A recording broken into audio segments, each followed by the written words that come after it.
What are some things that brands, companies can do to protect their profitability? Planning, good planning, understanding, what your plans are for the year. Are they realistic? Do you have enough inventory to fulfill those plans?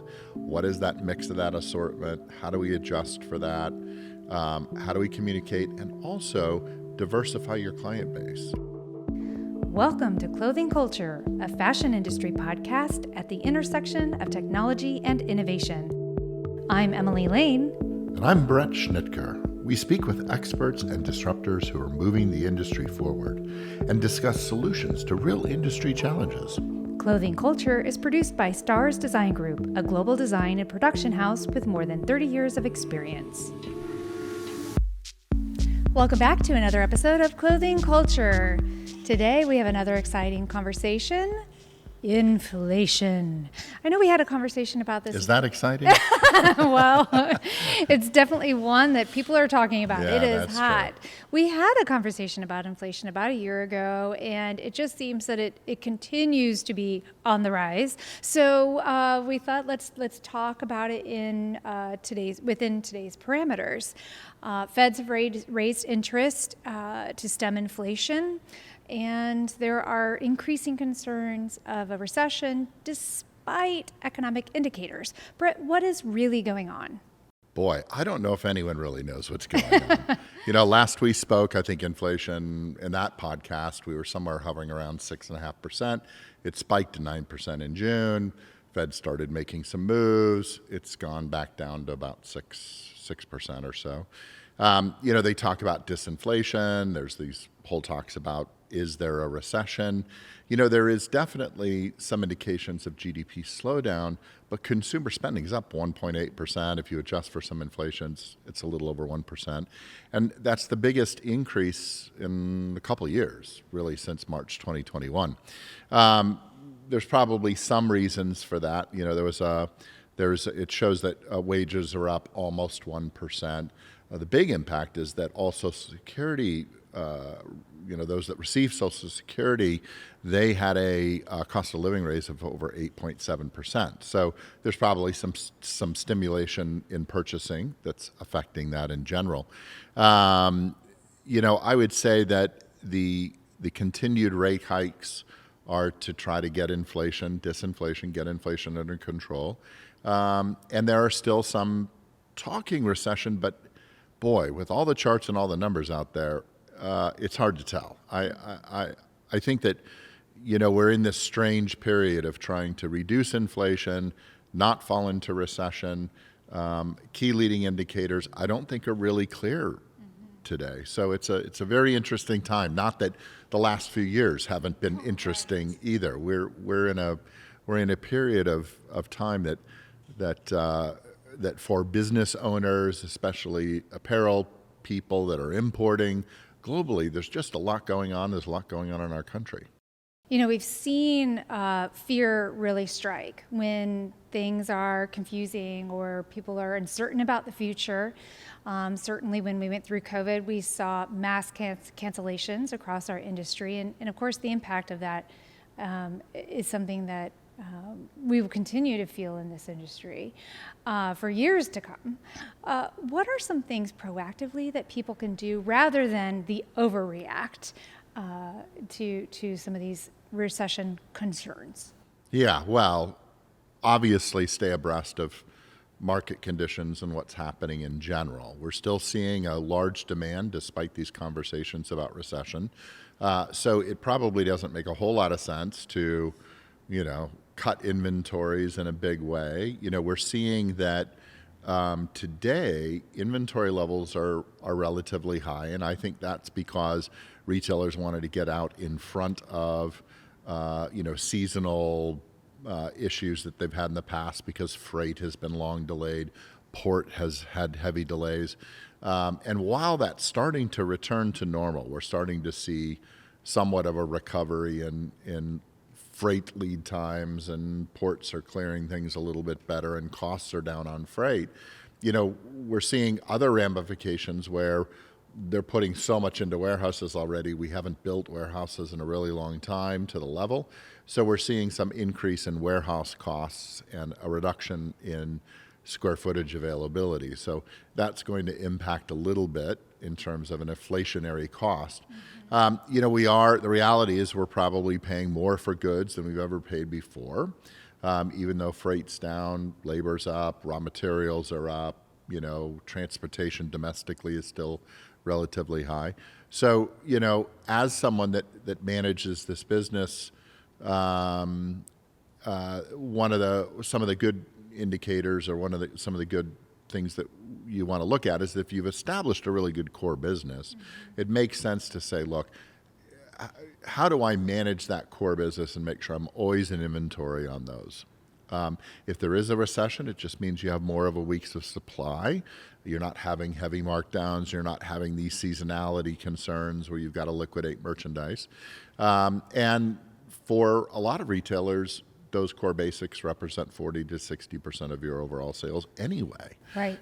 Even those businesses that are that are known as a high fashion business, we've seen still lean in on those core basics. Yeah, absolutely. So, and then the other thing too is flow those core basics. Create a pipeline where, you're bringing them in, you're estimating, you're staying abreast of the market, you're staying abreast of lead times, and that you've got this consistent flow of product coming in, and that'll allow you to react to, downturns in the market. If you've got things in the pipeline, you've got piece goods, you could always stop production at a certain point, and you can slow that down accordingly. That's one really good example for sure. I would think that investing in quality would also be of value during this time. If people are being more thoughtful about what they're going to spend their money on, knowing that they're going to have a product that is made better, more luxurious fabrics, that gives them a reason to invest in it. I would think that could be a good decision. It could be. Not everyone's investing in quality across the board. We know we still have these big companies that are really shipping large volumes of disposable clothing, which doesn't help our environment at all.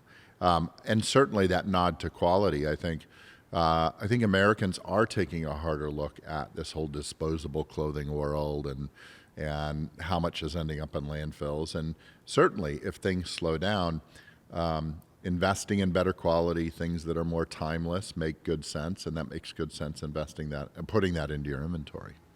So Bret, you've mentioned warehousing. We've talked a little bit about logistics. We know that logistics, freight, warehouses have all been really challenged over the last several years. Is there anything else we should be aware of? Well, I would say in addition to this whole issue that we talk about with warehouses getting fuller and warehouse rates going up, I think we've seen like 11% year over year increases in warehouse rates. And that's just, again, this supply and demand cycle. When we try to solve some of the issues that are occurring in other parts of our supply chain, other parts can be affected, and warehouses certainly are that case.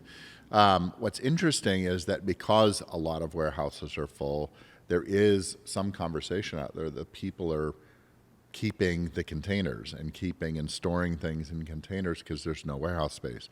That certainly could have a trickle effect based upon container needs, going back and shipping over the port. And we talked a little bit about those in previous years. If you have containers in the wrong place or containers not being replenished, and we're not making a ton of new containers, then container cost itself could go up. And again, you've got this whole issue with slowdowns in freight. I don't think we've seen the last of all issues with freight worldwide.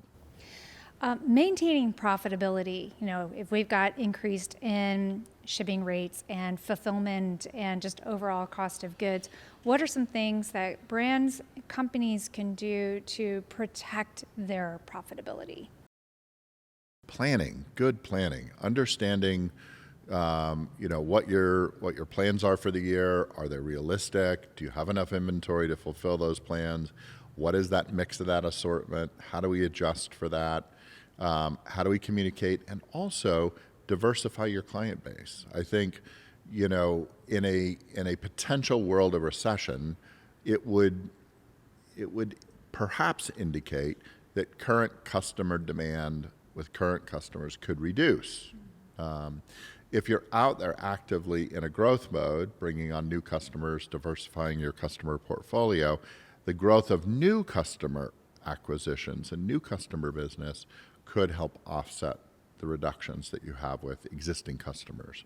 I would think too, if you are in a growth mode, that can present a challenge in a company that might need to bring on larger teams to support the demands of that growth. So what would you recommend for a company in that position? Yeah, it's not something I recommend. It's something that we're seeing a wholesale move to. People are outsourcing in a big way. Instead of adding personnel and overhead that are fixed costs internally, they're utilizing smart outsourcing, making sure that they're utilizing experts in different areas. They can bring them on. It allows that ebb and flow of business. You can utilize them or not during certain periods as need. And I think we haven't seen the end or reduction of outsourcing. I think it's actually going in the opposite direction. We have some previous episodes that really help provide some advice on how to vet out the right teams to bring in to support your needs in this area. So we'll make sure to include in show notes reference to those episodes if that can be of help. Bret, that is all great information. It's a lot to keep track of. Do you have any final thoughts? I would say that as long as I've been in the business, there's always something. Right. So, as much as perhaps people that haven't been in the business for quite some time are a little bit nervous, this industry finds a way. All industries sort of find a way. There's an ebb and a flow. We continue to get through those. We're always going to have challenges. Embrace challenge, embrace change. There's always solutions. Create a community that can help you work through those issues, and together we survive, right? Right. Don't panic, I think, is kind of a key takeaway here, right? For sure. Don't panic. And of course, don't forget to subscribe to stay apprised of upcoming episodes of Clothing Culture.